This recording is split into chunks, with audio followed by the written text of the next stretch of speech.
All right.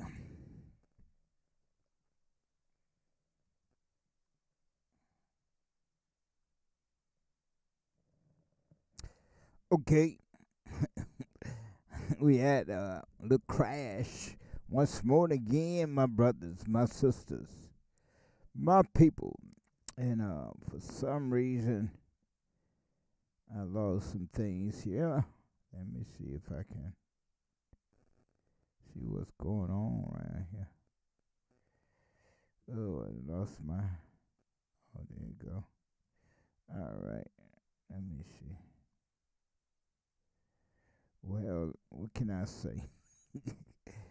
We back at it once more again. We had a little crash out, so nevertheless, we're gonna try to get this last hour on the clock, my brothers, my sisters. Once more again, I'm Brother Yagdai Israel.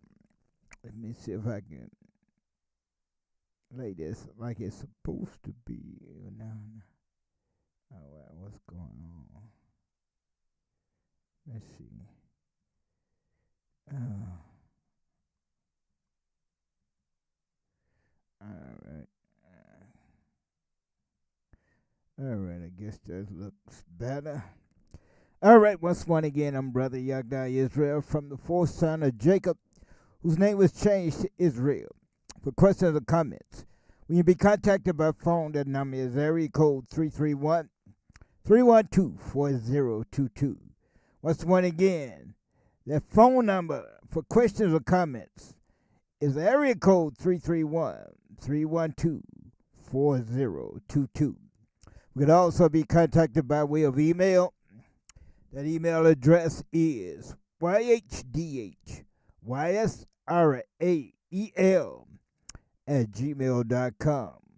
Once more again, that email address is yhdhyssrael@gmail.com. My brothers, and our broadcast, the slotted time is from 6 p.m. to 8 p.m.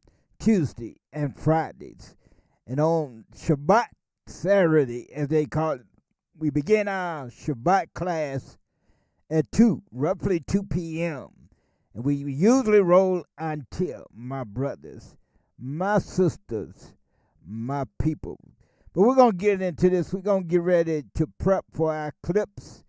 And then we're going to get back at it on the other side, my brothers, my sisters, my people.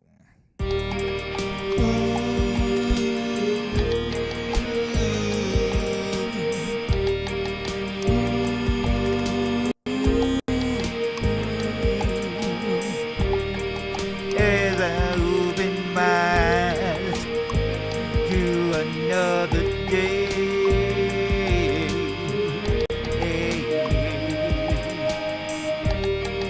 I see the sunrise, and I begin to say, ooh, Yahweh creation, ooh, it's so amazing.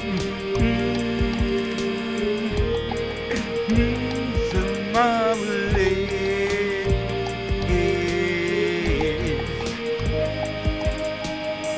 and I wanna thank you for giving me another day. Ooh, I wanna thank you. I wanna praise your name for giving me another chance. I wanna praise you. I wanna give you thanks for giving me your mercy and your grace.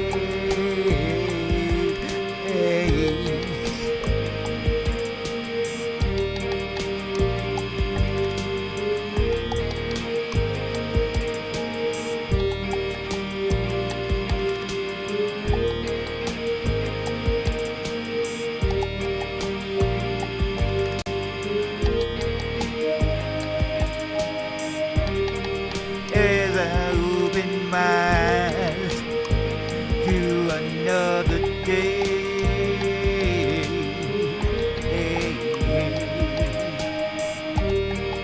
I see the sunrise, and I begin to say, ooh, your creation, ooh, is so amazing, so marvelous.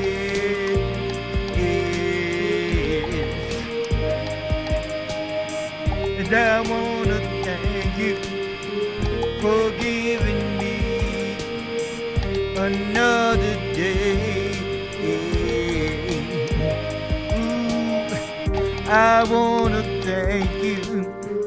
I wanna praise your name for giving me another chance. I wanna praise you.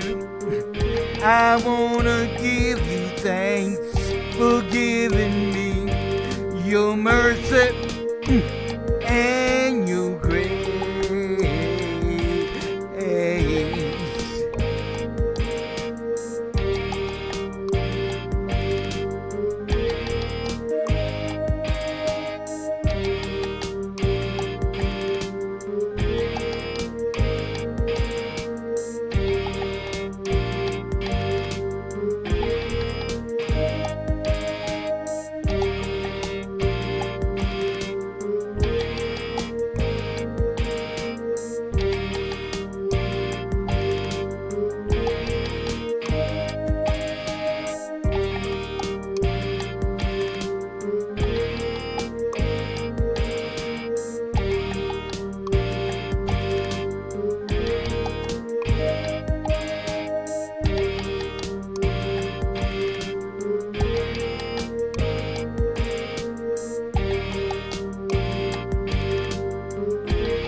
I'm Judah. They call us African Americans today. And Deuteronomy 28 fits us. We waking up now. I'm Benjamin. They call us West Indians now. And Deuteronomy 28 fits us. We waking up now. I'm Levi. They call us Haitians now. And Deuteronomy 28 fits us. We waking up now. I'm Ephraim. They call us Puerto Ricans. And Deuteronomy 28 fits us. We waking up now. I'm Manasseh. They call us Cubans now. And Deuteronomy 28 fits us. We waking up now. I'm Simeon. They call us Dominicans now. And Deuteronomy 28 fits us. We waking up now. I'm Zebulon. They call us Hondurans and Guatemalans. And Deuteronomy 28 fits us. We waking up now. I'm Gad. They call us Native Americans. And Deuteronomy 28 fits us. We waking up now. I'm Reuben. They call us Seminoles. And Deuteronomy 28 fits us. We waking up now. I'm Asher. They call us Colombians. And Deuteronomy 28 fits us. We waking up now. I'm Issachar. They call us Mexicans. And Deuteronomy 28 fits us. We waking up now. I'm Naphtali. They call us Chileans and Argentinians. And Deuteronomy 28 fits us. We waking up now.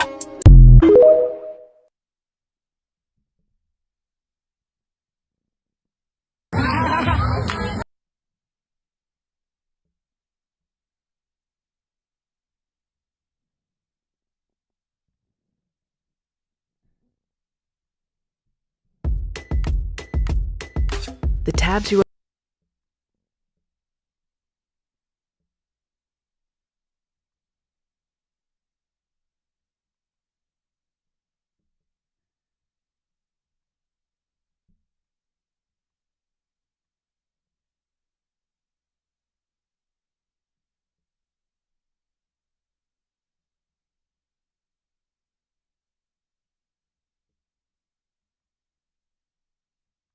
science labs, the classrooms, all of it burned or damaged beyond repair. The message was clear. White Tulsa didn't want black children educated. By 9 a.m. on May 31st, most of Greenwood south of the Frisco tracks was burning or already burned. The white mob continued pushing north, destroying everything in its path. Black residents who hadn't evacuated yet were now desperate to escape. The roads north out of Greenwood were packed with refugees, people carrying children, dragging suitcases, helping elderly relatives, all fleeing for their lives. Some white Tulsans, to be fair, tried to help. There are accounts of white families hiding black neighbors, of white people giving black refugees rides out of the danger zone, of white citizens trying to stop the violence. But they were a small minority, and they risked being attacked themselves if the mob saw them helping black people. The vast majority of white Tulsa either participated in the attack or watched it happen without intervening. Some treated it like entertainment, driving to the edges of Greenwood to watch the neighborhood burn. Photos show white people posing in front of burning buildings, smiling for the camera, as if they're at a spectacle rather than witnessing mass murder and destruction. By 10 a.m., the organized resistance by black defenders had completely collapsed. There was no perimeter anymore, no defensive line. It was just survival. Every man for himself, every family running, everyone trying to escape. The defenders who had fought so bravely through the morning were now trying to save their own families, to help as many people evacuate as possible. The white mob, meeting less resistance, became more brazen. They weren't just burning buildings anymore. They were destroying them systematically. Dynamite was used to demolish structures that weren't burning fast enough. The goal seemed to be to ensure that nothing could be salvaged, that rebuilding would be impossible. The smoke from Greenwood was visible from miles away. People in other Oklahoma cities could see it. Train passengers passing through Tulsa saw the smoke and wondered what was burning. Within Tulsa, white residents downtown could see the massive columns of black smoke rising from North Tulsa. They knew what was happening, and most of them approved. By noon on May 31st, approximately 18 hours after the initial confrontation at the courthouse, Greenwood was gone. 35 blocks, more than 1,200 homes, over 300 businesses, every church, every school, every community institution, destroyed. The most prosperous black community in America had been reduced to smoking ruins in less than a day. But the violence wasn't over. Now came the roundup, the arrests, the detention of the survivors, because white Tulsa wasn't satisfied with just destroying Black Wall Street. They wanted to punish the survivors for daring to defend themselves, for daring to build something in the first place, for daring to be successful while black. The final toll would take weeks or months to calculate, and even then it would be deliberately undercounted.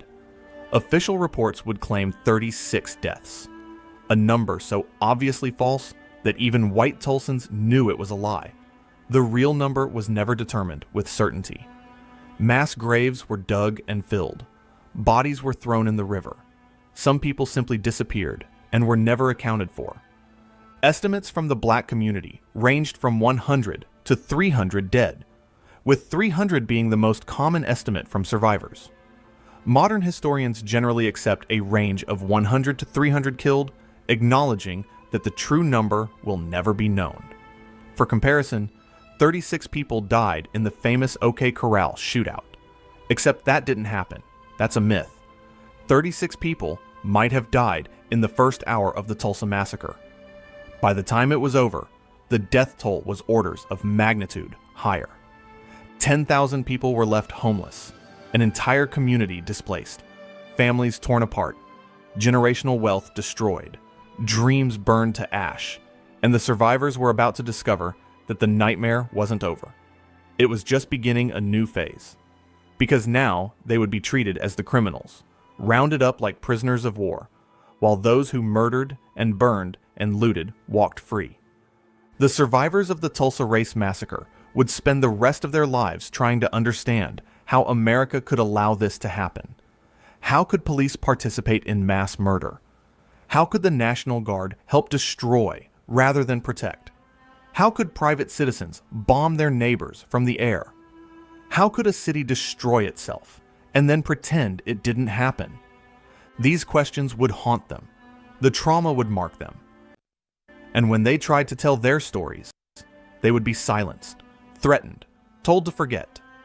America wanted to forget. White Tulsa wanted to move on. The story of Black Wall Street was meant to disappear completely, as if it never existed. But the survivors remembered. They carried the memory like a weight. And decades later, when they were finally allowed to speak, they told the truth about the prosperity that was destroyed, about the violence that destroyed it, about the injustice that followed, and about how America forgot it all, because remembering would mean confronting truths too painful to bear. By early afternoon on May 31st, the burning has mostly stopped. Not because the white mob showed mercy, but because there's nothing left to burn in Greenwood. 35 blocks of ash and rubble, smoke still rising from the ruins. And now begins a new phase of the nightmare, the mass arrest and detention of the survivors. Imagine you've just survived the worst day of your life. Your home is gone. Your business is destroyed. Maybe you've seen family members killed. You've been running for hours, terrified, traumatized. You're exhausted, in shock, possibly injured. You're standing somewhere north of what used to be your neighborhood, trying to figure out what to do next, where to go, how to survive, and then armed men approach you. Not to help, to arrest you. That's what happened to thousands of Black Tulsans on May 31st and June 1st. Why is Amazon paying me $20,000?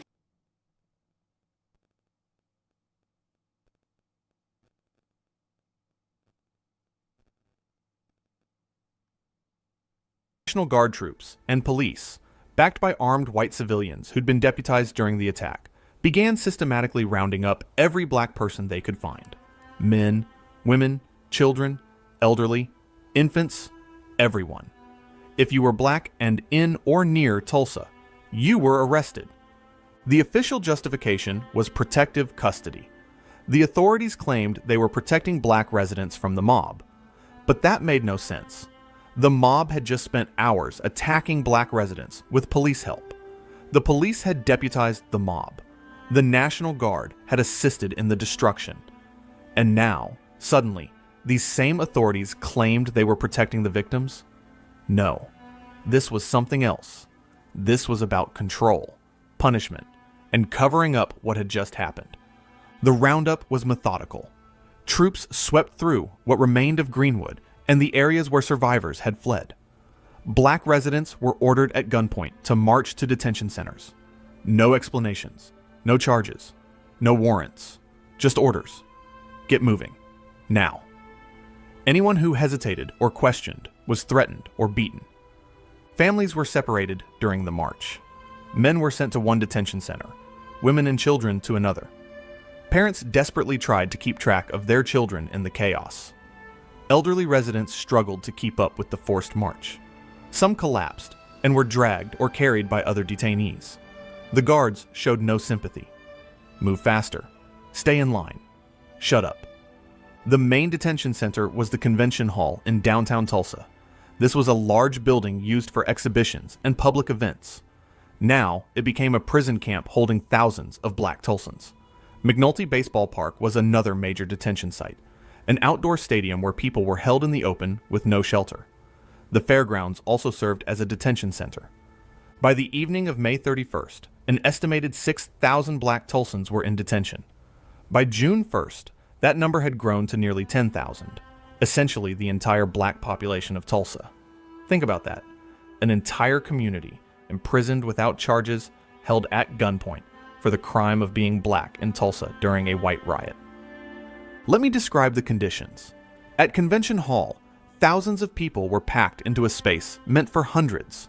There was no food initially, no water, no sanitation. People sat or stood, pressed together, in the June heat. The smell became overwhelming. Thousands of unwashed bodies, no toilets, no ventilation. Children cried.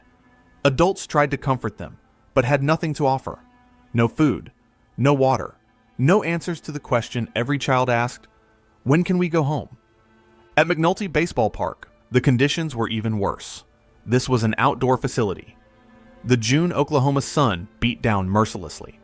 There was some water, a few spigots that guards grudgingly allowed people to access, but nothing like enough for thousands of people. No shade. People took off clothes to create makeshift shelters for children and elderly. Guards with rifles surrounded the perimeter. Anyone who approached the fence was threatened. The fairgrounds detention was similar. Outdoor pens, minimal facilities, armed guards. Families huddled together when they could, but many had been separated. Mothers frantically searched for children. Children wandered looking for parents. Elderly residents, some of whom had medical conditions, began to deteriorate.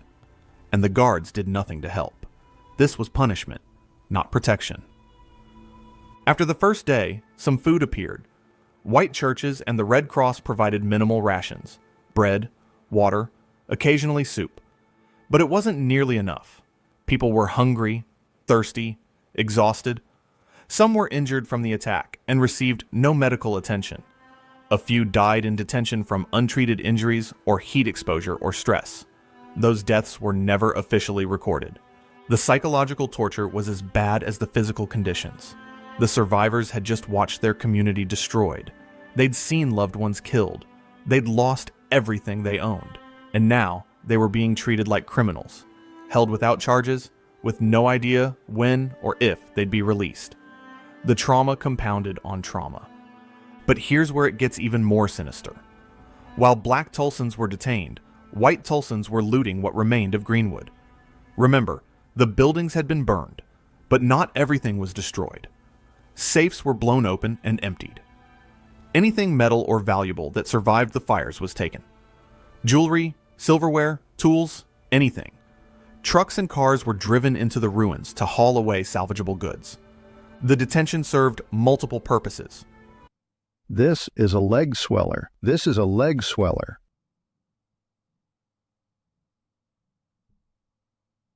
It removed witnesses from the crime scene. With black residents imprisoned, white Tulsans could move freely through Greenwood's ruins, taking whatever they wanted. But it also established a power dynamic. Black Tulsans were being told, "You have no rights. We can imprison you without cause. We can hold you indefinitely. Your only chance of release is our mercy." And that mercy came with conditions. To be released from detention, a black Tulsan needed a green card. This was a card signed by a white employer or a responsible white citizen vouching for the black person. Without this card, you stayed in detention indefinitely. The system was designed to force black Tulsans into dependency on white Tulsans. Think about what this meant. Your home was destroyed by white Tulsans. You were imprisoned by white authorities. And now, your freedom depended on a white person agreeing to vouch for you. Many white employers took advantage. They offered to sign green cards only if black workers agreed to low wages, long hours, or other exploitative conditions. What choice did people have? Stay in detention or accept whatever terms were offered. Some black Tulsans had no connection to white employers and no white acquaintances willing to vouch for them. They stayed in detention for days, sometimes weeks. Families were kept apart. Children were held with their mothers, but separated from fathers. The psychological damage was immeasurable. Even those who were released faced immediate problems. Released to where? Their homes were gone. Their possessions were destroyed. They had no money. It had all been lost or stolen. Many families had no choice but to leave Tulsa entirely. Others ended up in tent cities that the Red Cross established on the outskirts of where Greenwood had been. The Red Cross, to their credit, tried to help. They provided tents, some food, basic supplies, but they were overwhelmed. Thousands of homeless people with nothing. The Red Cross couldn't rebuild homes. They couldn't restore businesses. They couldn't bring back the dead. They could only provide minimal humanitarian aid to keep people alive. By mid-June, most black Tulsans had been released from detention, though a few were held longer on various pretexts. But release didn't mean freedom. It meant being forced to live in tents in the ruins of your community, under the watchful eyes of the same authorities who had helped destroy it. It meant starting over with absolutely nothing. It meant living with trauma and fear and rage that had nowhere to go. And as if all this wasn't enough, the authorities in White Tulsa began rewriting history in real time, creating a narrative that would dominate for decades, a narrative that blamed the victims for their own destruction. In the first hours and days after the massacre, some truthful reporting occurred. The Tulsa Tribune and the Tulsa World, the city's two main newspapers, initially described the events with some accuracy. They reported that white mobs had attacked Greenwood. They described the destruction. Some early accounts even acknowledged that black Tulsans had been defending themselves and their property. But very quickly, the narrative began to shift. By June 2nd, just 2 days after the massacre began, newspaper articles were starting to use different language. It was no longer an attack on Greenwood. It was a race riot. The implication being that both sides were equally responsible, that this was chaotic violence rather than organized destruction. Then the language shifted further. It became a Negro uprising. Stories began emphasizing the confrontation at the courthouse, presenting it as black aggression against white authorities. The context, that a lynch mob of 10,000 white men had gathered to murder a black teenager based on a false accusation, was minimized or omitted entirely. Dick Rowland's alleged assault on Sarah Page was reported as fact, even though no evidence supported it, and Sarah Page herself refused to press charges. White Tulsa needed a narrative that justified what had happened. They couldn't say, "We destroyed a prosperous black community because we were jealous and racist." They needed a story where white Tulsans were defending themselves, where black Tulsans were dangerous aggressors, where the destruction of Greenwood was regrettable but necessary. So that's the story they created. The Tulsa County Grand Jury convened on June 8th to investigate the events. Notice the speed, just 8 days after the massacre. Compare that to the decades it would take to conduct a thorough investigation. The grand jury was composed entirely of white men. No black Tulsans were allowed to serve. The proceedings were not open to the public. The grand jury's report, issued on June 25th, was a masterclass in victim blaming.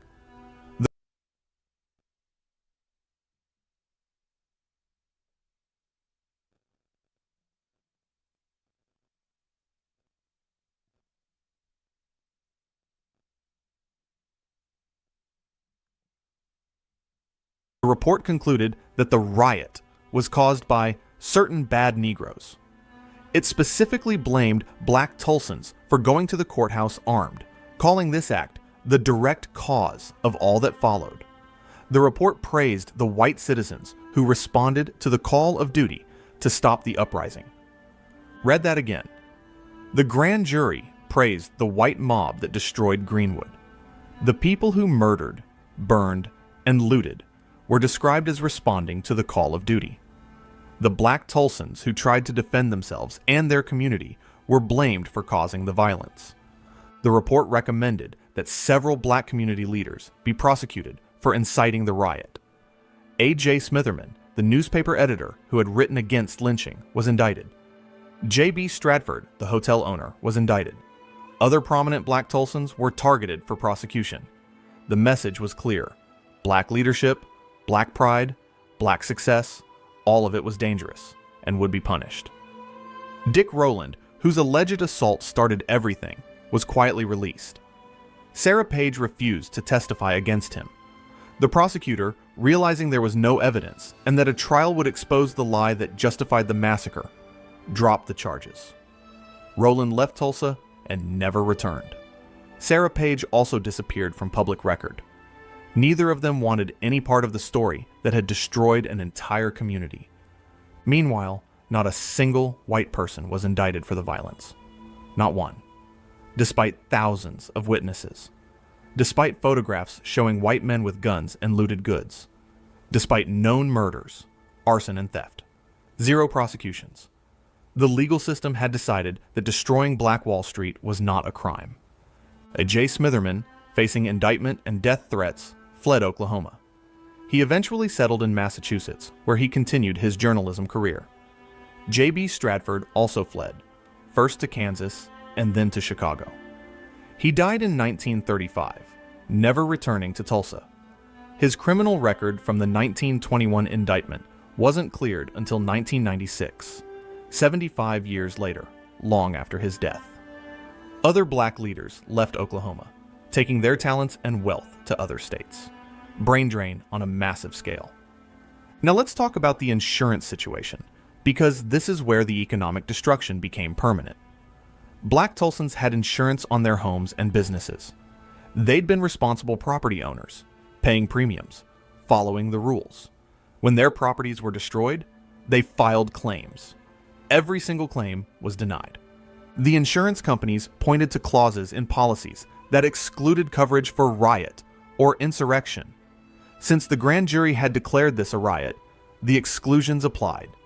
Never mind that it wasn't a riot in any meaningful sense. It was an organized attack with government participation. Never mind that black property owners had paid premiums specifically for protection against loss. The insurance companies refused to pay a single dollar. Black Tulsans sued. The cases went to Oklahoma courts. The courts sided with the insurance companies. Every time. The legal reasoning was circular. It was declared a riot. Policies exclude riots, therefore no coverage. The fact that calling it a riot was itself part of the cover-up didn't matter to the courts. The message was clear. The system would not help black Tulsans recover. Think about what this meant economically. The estimated property damage was $1.5 to $2 million in 1921 dollars, roughly $27 to $35 million today. That's the immediate loss. But insurance exists precisely to help people rebuild after disasters. Without insurance payouts, most black Tulsans had no capital to rebuild. They'd lost everything and had no way to recover. Some families left Tulsa for good, joining the Great Migration to northern cities, where they hoped for better treatment. Others stayed, but could only afford to rebuild modest homes, nothing like what they'd lost. The businesses that had made Greenwood prosperous? Most never reopened. The doctors, lawyers, and entrepreneurs. Many left for cities where their work wouldn't be destroyed overnight. The city of Tulsa offered no compensation, no relief fund, no rebuilding assistance, nothing. In fact, the city did the opposite. Within weeks of the massacre, the Tulsa City Commission passed a new fire code requiring that any buildings in the burned district be constructed with fire-resistant materials, brick or concrete rather than wood. This sounds reasonable until you realize the cost. Building with fire-resistant materials was far more expensive. Most black Tulsans who'd lost everything couldn't afford it. This was a deliberate attempt to prevent Greenwood from being rebuilt. If black Tulsans couldn't afford to rebuild to code, their land could be seized or purchased cheaply by white developers. Some white Tulsans saw this as an opportunity. Prime real estate near downtown suddenly available. Black property owners sued to block the fire code, arguing it was discriminatory and designed to force them out. In one of the few legal victories, the Oklahoma Supreme Court struck down the fire code in 1922. But by then, the damage was done. Many black families had already sold their property at fire sale prices, convinced they could never rebuild. Those who did rebuild faced enormous challenges. They had to secure loans without insurance money.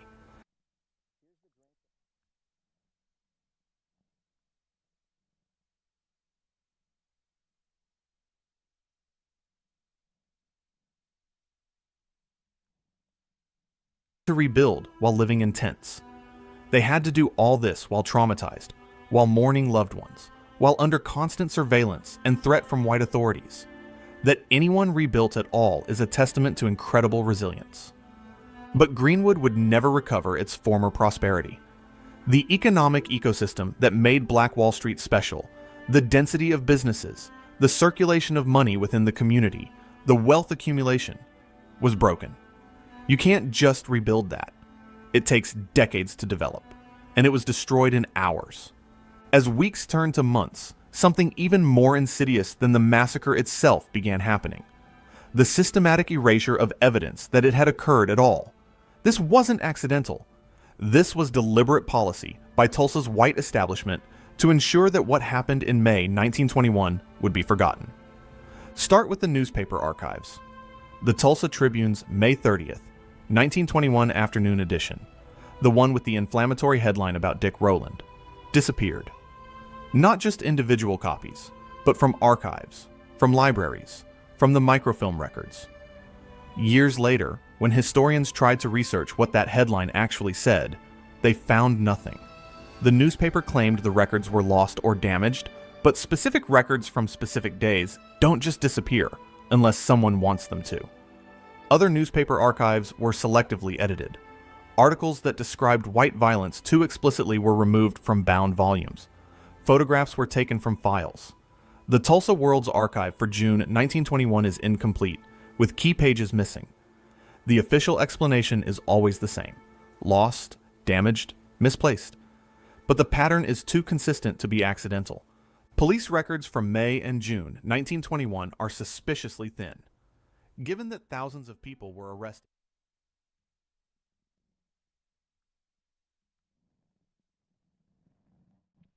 All right, we back at it. Let's see what we can get in. My brothers and sisters, we've had technical difficulties tonight, but nevertheless, we're going to do what we can do. Let's peep at this thing. We're going to forego, we didn't get through our usual dialect concerning the name of the Most High. We got the articles on part number 1 or part number 4, but we wasn't able to get the scriptures, but we'll be back at it on Friday. We're going to try to wrestle this thing until it straightens itself out, right? But we're going to open up in the book of Luke.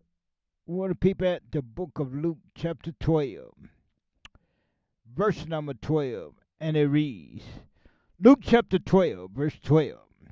The title of today's teaching is The Feast of Weeks. This is part 2 of part number 4. Luke chapter 12, verse 12. For the righteous spirit shall teach you in the same hour what you ought to say. And we believe that, my brothers, my sisters, my people. Let's peep at it. We'll run to Wisdom of Solomon, chapter 9, verse 13, and it reads, Book of Wisdom of Solomon, chapter 9. We want to peep at verse number 13, and it reads, For what man is he that can know the counsel of Yahweh? Who can think what the will of Yahweh is? That's a very, very potent question there. So what man sit down and came up with what was on Yahweh's mind? None, my brother. Not a one. Verse number 14. For the thoughts of mortal man are miserable, and our devices are but uncertain. Verse 15. For the corruptible body presses down the soul, and the earthly tabernacle wears down the mind that muses upon many things. Verse number 16. And hardly do we guess aright a thing that are upon the earth, and with labor do we find the things that are before us. But the things that are in heaven, who have searched out.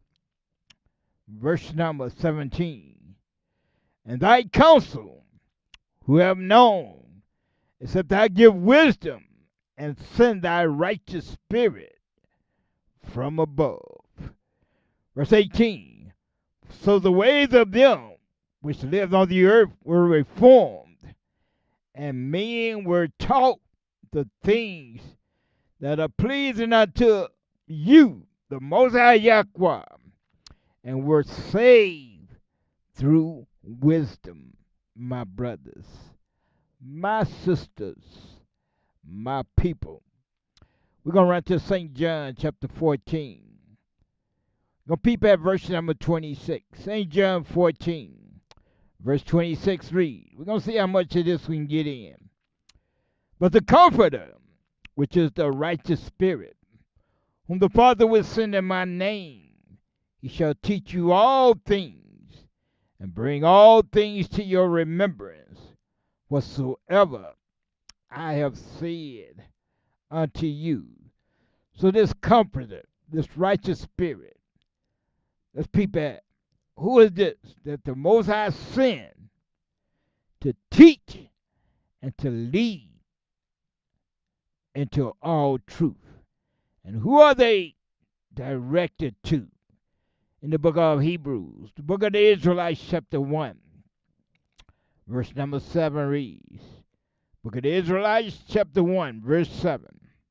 And of the angels he said, who maketh his angels spirits, and his ministers a flame of fire.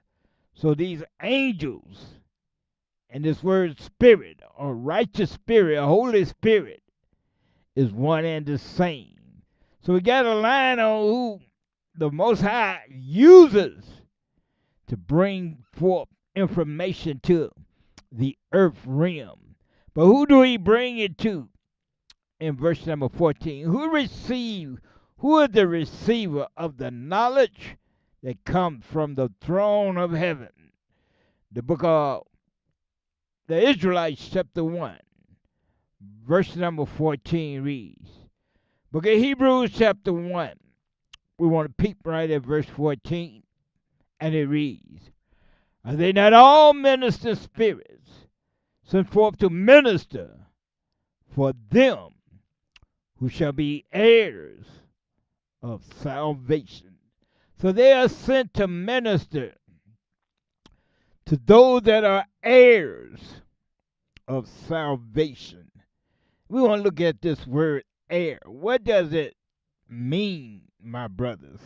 Let me see if I can go into the vault and come up with a definition on this word called heir. It's very important to understand these terminologies in the Shemitic Hebrew scriptures, right? So we be more clear about what we are reading. I want to look at this word called heir. Let me see if I can get it to cooperate. Let me see if it's going to cooperate with me. So far, I'm batting 0. All right, here we go. We got something on the table. Let's peep at this thing. What is an heir in the Bible? Definition and overview. Being an heir in the Bible involves both a legal and spiritual dimension. In the cultural and historical context of Scripture, heirs inherit property, titles, and responsibility beyond earthly possession. The Bible expands the meaning to include receiving Yahweh's promises by faith and ultimately sharing in eternal life. This entire the entry examines how Scripture describes the nature, source, and blessings of heirship. So heirship entitles one to not only legal but spiritual benefits like eternal life, my brothers. So who are the heirs that is referred to in the book of Hebrews? Let's see if we can point it out. We're going to go to the book of Galatians. Let me go grab me another online KJV. Let me see if this thing going to work. Or is we headed for another crash? What's going on around here? We had 30 minutes into the broadcast and the whole system went blankety blank, my brothers, my sisters, my people. But you know, we are persistent. We are persistent to get this information out to the 12 tribes of Israel. But we want to run to find out about this word called an heir. What determines one to be an heir? And according to Hebrews chapter 1, verse 14, who are these heirs that is to inherit the promises and eternal life? They are in line for eternal life. Who would that be? We want to run and grab us a online KJV, and we want to peep at Galatians chapter 4. We'll run to the book of Galatians chapter 4, and we want to peep at verse number 4. Book of Galatians, in what they call the New Testament, chapter 4, and we want to peep at verse 4. How are you determined an heir, and who by name or by description are the heirs of salvation? Galatians 4, verse 4. But when the fullness of time was come, Yahweh sent forth his Son, made of a woman, made under the law. Verse number 5. To do what? To redeem them that were under the law. And we read on the last broadcast, I believe Friday, where we had a crash as well, my brothers and sisters, that this word redeem means to repurchase. That means buy back those that was once your possession, my brothers. That which was once your possession. It said to redeem them that were under the law, that we might receive the adoption of sons and daughters. Verse number 6. And because you are sons, Yahweh has sent forth the Spirit of his Son into your mind, crying, Abba, Father. Verse 7. For thou art no more a servant, but a son. And if a son, then an heir of who? Yahweh, through Yahweh, the Hamashiach, the one you call sweet baby Jesus. So in order to be an heir, you got to be one that was given Yahweh's statute laws and his commandments. Let's see if we can determine who received the laws, the statutes, and commandments of the Most High Yahweh. Romans chapter 3, verse number 1. And it reads, what advantage then have Yahweh, Judah, Israel? Or what profit is there of circumcision? Verse number 2. Much every way, chiefly because that unto them were committed the word of Yahweh. The law, statutes, and commandments was committed to Yahweh, Judah, Israel. My brothers, my sisters, that's who was under the law. See if we can get a second witness.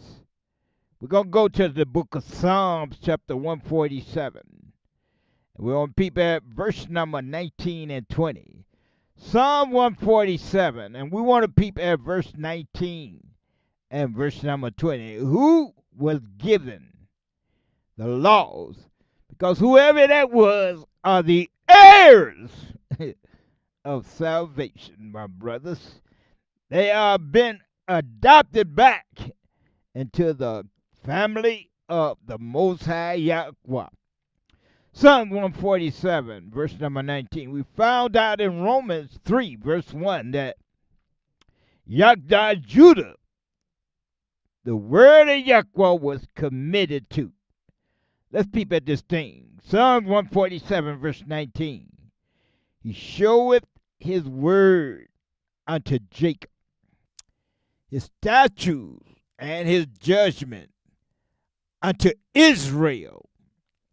Verse number 20. He have not dealt so with any nation. As for his judgments, they have not known them. Praise you, the Most High Yahweh. So the only one he gave his statute laws and his commandments to, the only one he made a covenant with is Israel. Let's peep at that right quick. We're going to run to the book of Deuteronomy chapter 29. We're going to pick it up at verse 1, then we're going to drop down to verse number 10. We're going to read a little bit. Deuteronomy, we want to peep at Deuteronomy chapter 29.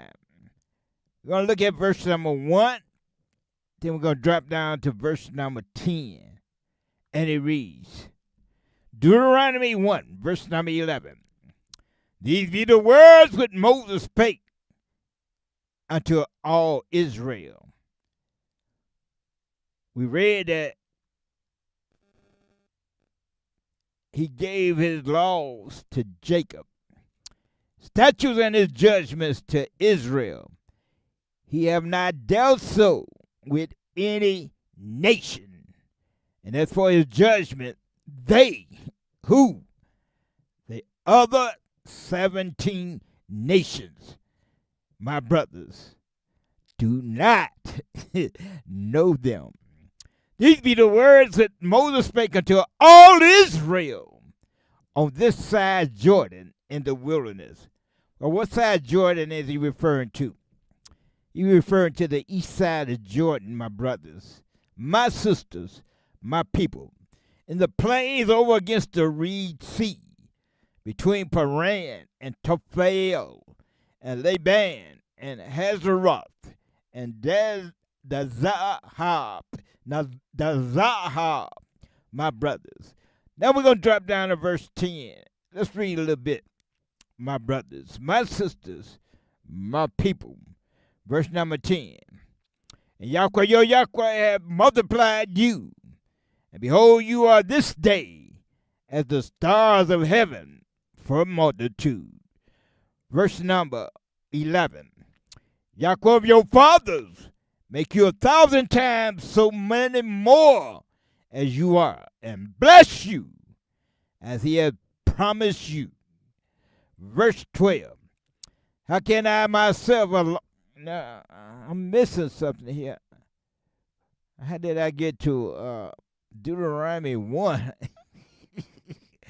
I want me to Deuteronomy 29, verse 1. How did we get back to 1 now? Let's read this all over again. Deuteronomy 29, verse 1.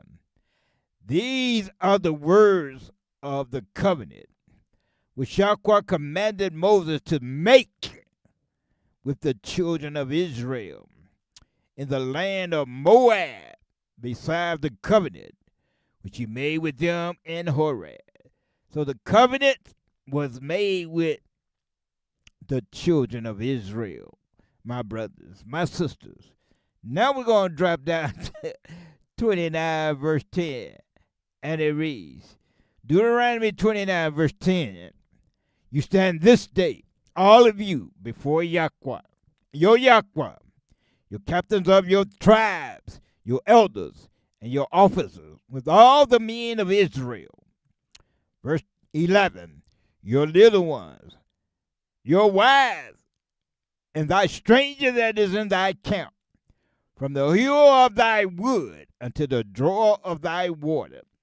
Verse 12, that thou shouldest enter into a covenant with Yahweh, your Yahweh, and to his oath, which Yahweh maketh with thee this day.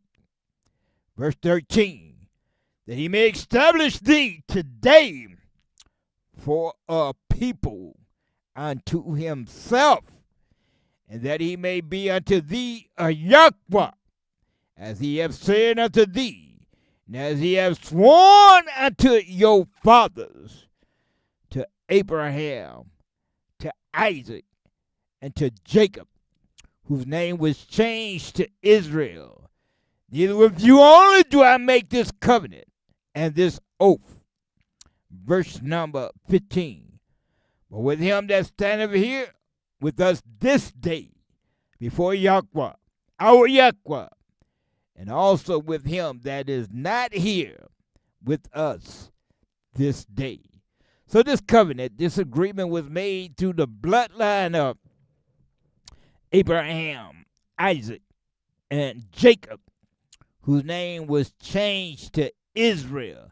That's who he made the agreement, the contract, the covenant with, my brothers. You only have I known of all the families of the earth, my brothers, my sisters. Now we're going to get these last few minutes in, and we're going to hopefully shut this one down, because it's been a trying day for me. I mean, 30 minutes into the broadcast and the whole system just went blankety blank, my brother. It shut down. Nothing on the screen. But we're going to push it on through. And we want to get into a little bit of this Feast of Weeks. We're going to drop down to the book of Exodus, chapter 34. We're dealing with the agreement, the covenant. Exodus 34. And we found out that he made it with none other than the children of Israel. We read in Psalm that he have not dealt so with any nation. And as far as his judgments, they do not know them, my brothers. Book of Exodus 34, verse 1. And it reads, Exodus 34, verse 1. And Yahweh said unto Moses, Hew thee 2 tables of stone like unto the first. And I will write upon these tables the words that were in the first table, which thou breakest. So the Most High said he was going to write the information on the tables, right? Let's see if we can prove that fact. We're going to go to the book of 2 Kings 17. Let's prove that fact. Who wrote? Because, you got people saying that man wrote the Bible. No, man ain't wrote. Man ain't wrote the Bible. We read in Sirach, right? Now, Wisdom of Solomon, chapter 9. We can hardly guess things right that are earthly. You talking about the counsel of Yahweh that's from heaven. No, man didn't write the statute, laws, and commandments. It was only given to him. The 2 tablets was given to Moses. Let's see if we can grab this in the book of 2 Kings 17, verse 34. Let's see if we can get a handle on who was the author of the scriptures. In the book of 2 Kings 17:34, it reads, Unto this day they do after the former manner. They fear not Yahweh, neither do they after their statutes, or after their ordinance, or after the law and commandments, which Yahweh commanded the children of Jacob, whom he named Israel. Verse 35. With whom Yahweh made a covenant, and charged them, saying, You shall not fear other false deities, nor bow yourself to them, nor serve them, nor sacrifice to them. Verse 36. But Yahweh, who brought you up out of the land of Egypt with great power and a stretched out arm, him shall you fear, and him shall you worship, and to him shall you do sacrifice. Verse 37. And the statutes, and the ordinance, and the law, and the commandments, what? Which he wrote for you, you shall observe to do forevermore. You shall not fear other false deities, my brothers, like Lord God, Jesus, Allah, Buddha, Baal, Estrelot, Moloch, Shammuz. We got two more to add to the list.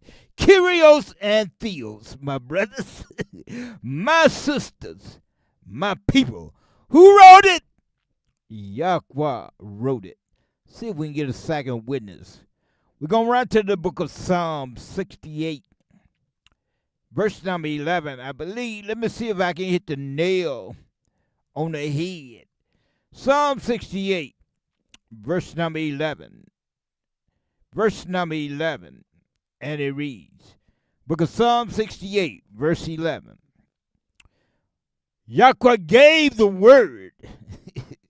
Great was the company of those that published it. Who gave it?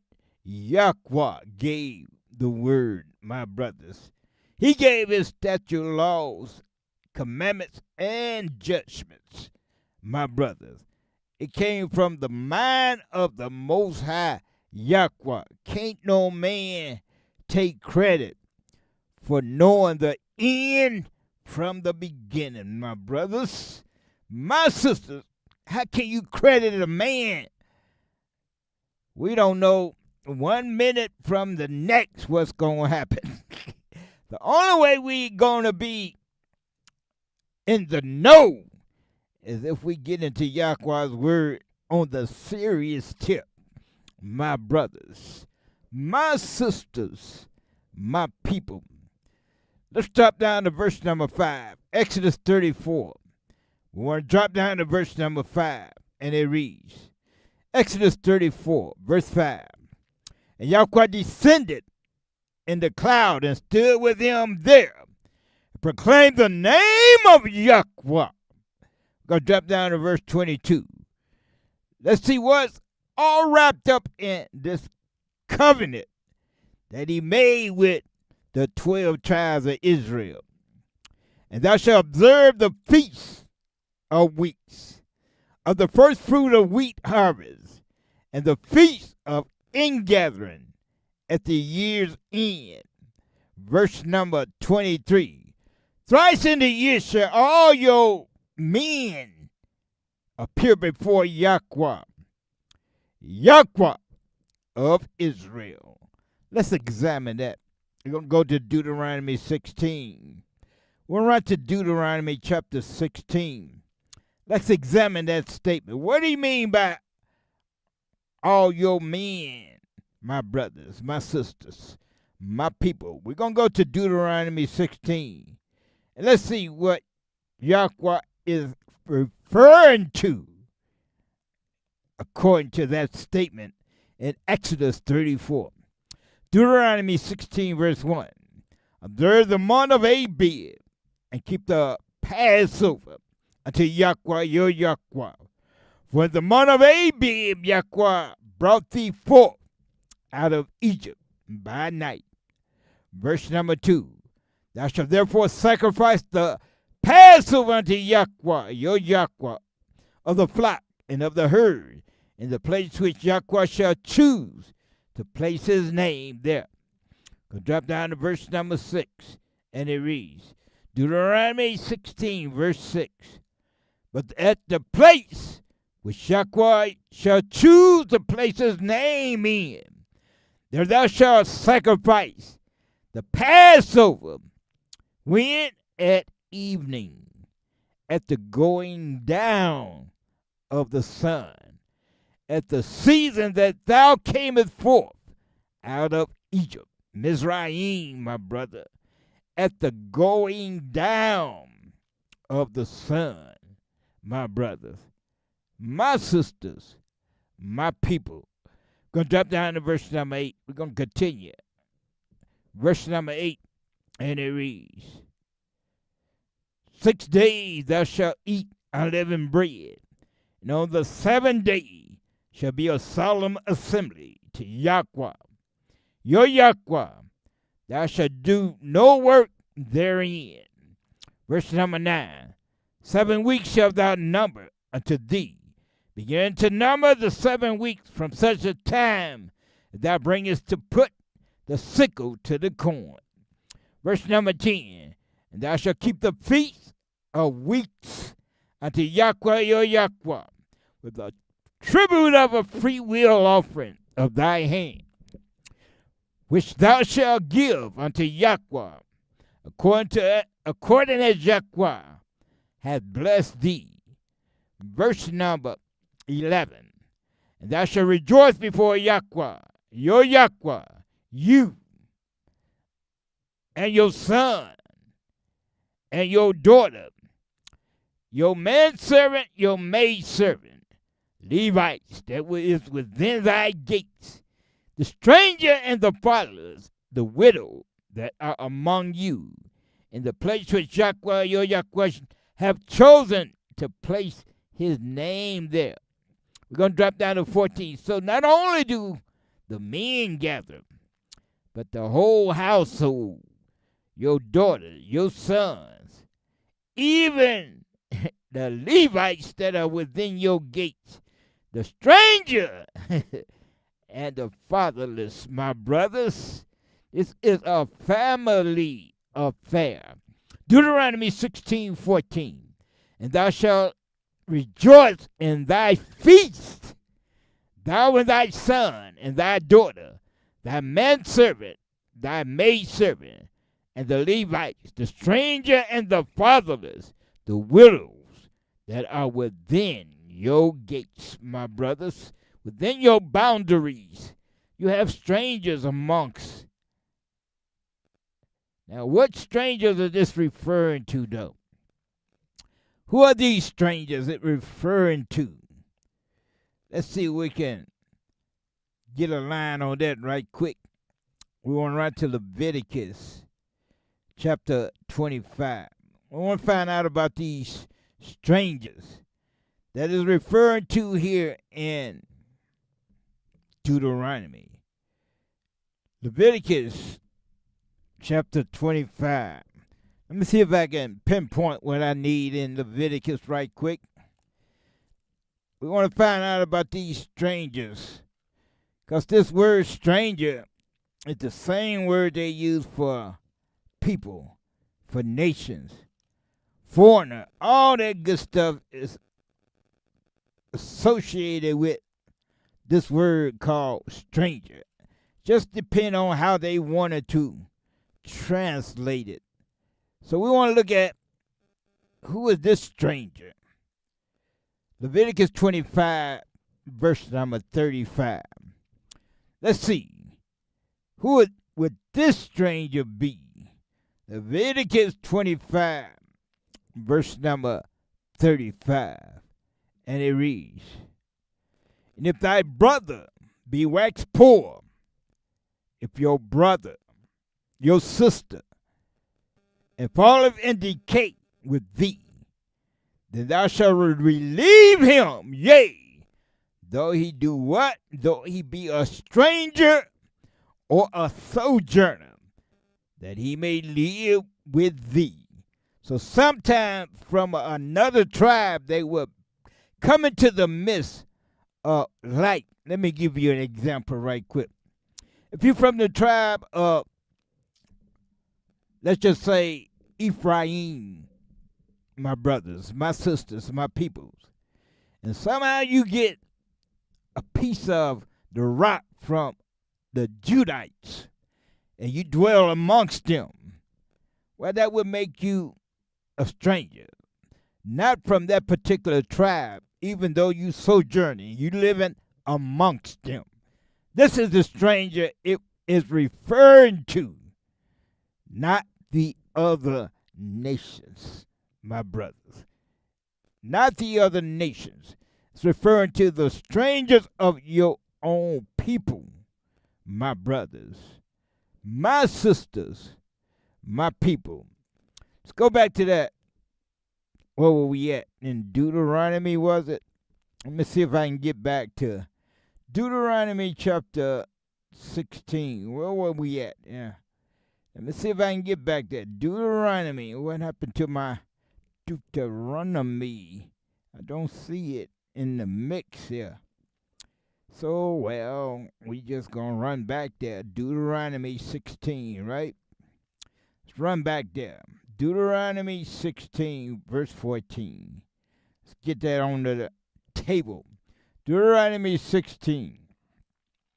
And we want to peep at that verse 14. And it reads, And thou shalt rejoice in thy feast, thou and thy son, thy daughter, and thy manservant, thy maidservant, the Levites, the stranger, and the fatherless, and the widows that are within your gates. So sometimes you could be a Judite living amongst the Ephraimites.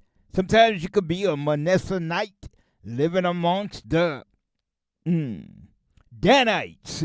Sometimes you can be a Gadite living amongst Reubenites. My brothers, my sisters, my people. And sometimes you can be called by the landmass in which you resides. My people.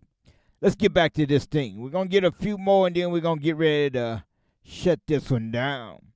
Despite the crash, we still made it to the end, my brothers. We're going to persevere. We want to get to the end of this thing and see what it may be, my brothers, my sisters, my people. We're going to go to Leviticus. We're around to Leviticus 23 now. Now we had so much prepared tonight, but you know, what can I say? We get back at it Friday. Hopefully the system be back on point. Leviticus 23, verse number 1. And it reads, Book of Leviticus 23, verse 1. And Yahweh spake unto Moses, saying, verse 2, Speak unto the children of Israel, and say unto them, concerning the feast of Yahweh. So let's see what is another name for Yahweh's feast. Let's see if we can run it down with the quickness. We're going to go to Sirach chapter 33. Book of Sirach chapter 33. Ecclesiasticus 33. And we're going to pick it up at verse number 7. Ecclesiasticus 33. And we're going to peep at verse 7. We're going to look at 7 through 9. What is another name for Yahweh's feast days? In Sirach, Ecclesiasticus 33, verse 7. Why do one day excel another, when there's all the light of every day, and the year is of the sun? Verse 8. By the knowledge of Yahweh they were distinguished. He altered seasons and feasts. Verse number 9. Some of them have he made high days, and hallowed them, and some of them have he made ordinary days. So another way to identify Yahweh's feast days is by this terminology, his high days, his hallowed days, my brothers, my sisters. Let's go grab us another explanation